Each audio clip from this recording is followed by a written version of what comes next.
Do you know why Homer is so stupid? Actually, he was quite smart when he was young. It's just that a crayon got stuck in his brain. This is what caused him to become so dull and foolish. When he was 6 years old, mischievous Homer stuffed a full 16 crayons all into his nostrils. Suddenly, a sharp pain hit him and he sneezed. All the crayons came shooting out, but one still remained. To restore his IQ, he would need surgery. This could also very well cost him his life. Increase my killing power, eh? Let's do it. A few days ago, the Simpson family went to a comic convention. Homer was very interested in animation production. He couldn't wait to get on stage and volunteer. After putting on the special suit, whatever movements he made, the dog on the screen would follow. The big white dog perfectly replicated Homer's actions. Even the expressions were imitated vividly. After the performance, Homer went to the bathroom. Zipperoonie? Oh yeah. Urinal cake eroding! Eroding! Eroding!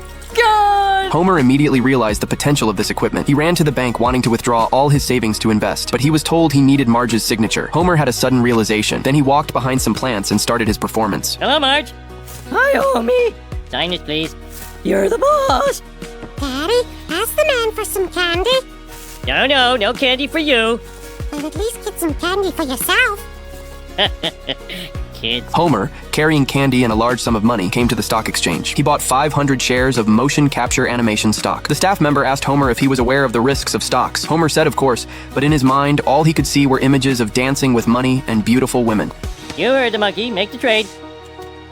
On the first day of buying the stock, Homer made a fortune. It seemed like his dream of getting rich was within reach. But by the second day, Kent reported on the news that the motion capture animation stock had plummeted and announced the company's bankruptcy. And this news was undoubtedly a bolt from the blue for Homer, the company's only shareholder. Homer urgently called a family meeting. He first lightened the mood. Then he told everyone he had lost all his life savings in the stock market. You lost all our money? Point of order. I didn't lose all the money. There was enough left for this cowbell. Damn you, eBay! That night, Homer tossed and turned, unable to sleep. He actually came up with the terrible idea of surrogacy to solve the family's financial crisis. Marge was very angry and immediately refused him. Homer was so dejected that even beer couldn't lift his spirits. It was here that Barney recommended a money-making scheme to him. Homer was a bit worried. Barney said there would indeed be some side effects. Those ears? Ow, not so loud! At the hospital, a woman sprayed some perfume on Homer. Homer immediately felt extremely uncomfortable. The diet pills worked surprisingly well. A whole table of food was placed in front of Homer, but he had no desire to eat. Homer, you really have no desire to eat that food?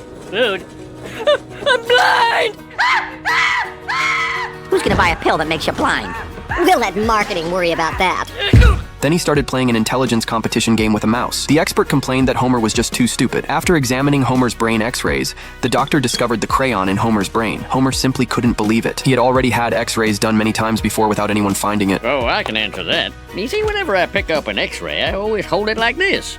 My thumb must have covered up the crayon every time. I'll throw myself out. After removing the crayon, Homer changed into a nerdy outfit. When Bart and Lisa asked him questions, he answered fluently. This also amazed the whole family. From then on, Homer spent all day at the library reading books. This also fulfilled Lisa's dream of reading with her dad. In his spare time, Homer would play with a Rubik's Cube to pass the time. Not only that, Homer accidentally proved that God doesn't exist. The incredulous Flanders burned the evidence in a fire. Homer was even invited to give a speech at Springfield Elementary. Unexpectedly, Nelson deliberately provoked him, but in the end, the joke was on him. One day, Homer decided to bypass Burns and submit the plant's safety report directly to the Nuclear Regulatory Commission. His actions also won praise from his friends. Just as Homer was feeling smug, Burns, under the pretext of restructuring the plant, directly fired all the employees. Way to put us out of work, genius. I can't feed my family with a cod piece. Wait, you can't hate me! I'm your better! You're better! Oh, you've really done it this time, dum-dum. Gradually, Homer became the target of everyone's anger. Walking through the crowd, he discovered his effigy was being burned. Everyone hated him to the core. Everyone believed that because of Homer, they had lost their jobs. I'm detecting a distinct strain of anti-intellectualism in this tavern. Power off, Einstein. The intelligent Homer had completely lost his happiness. Lisa gave Homer a way to relax, so Homer drove to the movie theater to watch a film, but he couldn't understand the jokes in the movie. Then he started spoiling the plot. He seriously disturbed the other audience members. He was immediately kicked out by the staff. There was no place that could accommodate Homer. All entertainment venues seemed to only be open to fools. Helplessly, he had to return to the hospital. He begged the doctor to restore him to his original state. Under Homer's threats, the doctor agreed to recommend an unlicensed surgeon to Homer. So a pool table became Homer's operating table. Moe picked up his tools and asked Homer what surgery he wanted done. Homer said he just needed this crayon pushed back into his brain. All right. Tell me when I hit the sweet spot. Deeper, you pusillanimous Pilsner pusher! All right. Defense! Defense! That's pretty dumb, but, Extended warranty? How can I lose? Perfect. While using crayons, Lisa discovered one was missing. She immediately sensed something was wrong. Sure enough, soon Homer came crashing through the window. Okay, it's in his brain. Homer turned to leave, and in that instant, a letter fell out. It was a letter he had written to Lisa before the surgery. Lisa, I'm taking the coward's way out. But before I do, I just want you to know, being smart made me appreciate how amazing you really are. Oh, Dad.